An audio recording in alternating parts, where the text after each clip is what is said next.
కూటమి ప్రభుత్వం రైతులకు అండగా ఉంటుందన్నారు ఏపీ సీఎం చంద్రబాబు. అంతర్జాతీయ మార్కెట్లో ఒంగోలు జాతి గిత్తలకు మంచి డిమాండ్ ఉందన్నారు.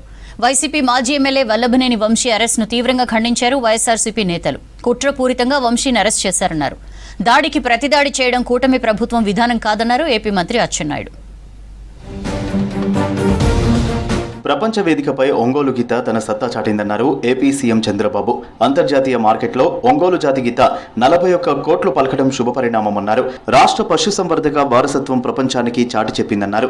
ఒంగోలు గీతలు ఉన్నత జన్యువులు బలానికి ప్రసిద్ధి చెందాయన్నారు. ఒంగోలు గీత జాతిని పరిరక్షిస్తూ పాడి రైతులను ఆదుకోవడానికి ప్రభుత్వం కృషి చేస్తోందన్నారు చంద్రబాబు. వైసీపీ మాజీ ఎమ్మెల్యే వల్లభనేని వంశీ అరెస్ట్ అయ్యారు. హైదరాబాద్ రాయదుర్గంలో ఉంటున్న ఆయన్ను విజయవాడ పడమట పోలీసులు అరెస్ట్ చేశారు. కిడ్నాప్, దాడి, ఎస్సీ/ఎస్టీ అట్రాసిటీ కేసులు నమోదు చేశారు. వైసీపీ అధికారంలో ఉండగా గన్నవరం టీడీపీ ఆఫీస్పై జరిగిన దాడి కేసులో వంశీ A71గా ఉన్నారు.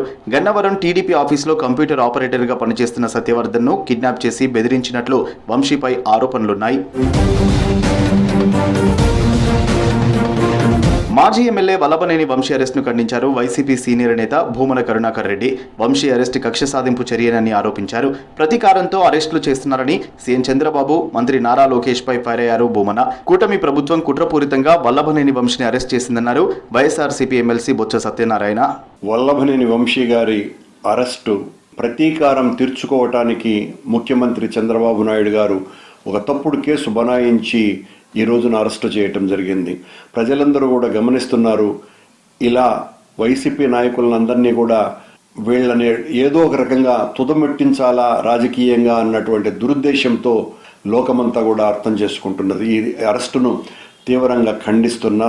ఎంతసేపు వాడిని అరెస్ట్ చేస్తాం, వీళ్ళని అరెస్ట్ చేస్తాం, వాడిని ఇది ఇవన్నీ రొటీన్ జాబ్. అవి దానికి అంత పబ్లిసిటీలు, దానికి అంత ఈ ప్రాధాన్యతలు, దాని మీద అంత ప్రత్యేకమైన ఫోకస్ అవసరంలే. వల్లభనేని వంశీ అరెస్ట్ను భూతద్దంలో చూడొద్దన్నారు ఏపీ వ్యవసాయ శాఖ మంత్రి అచ్చెన్నాయుడు. కక్షపూరితంగా అరెస్టు చేయాలనుకుంటే అధికారంలోకి రాగానే చేసేవాళ్ళమన్నారు. దాడికి ప్రతిదాడి అనేది తమ ప్రభుత్వం విధానం కాదన్నారు.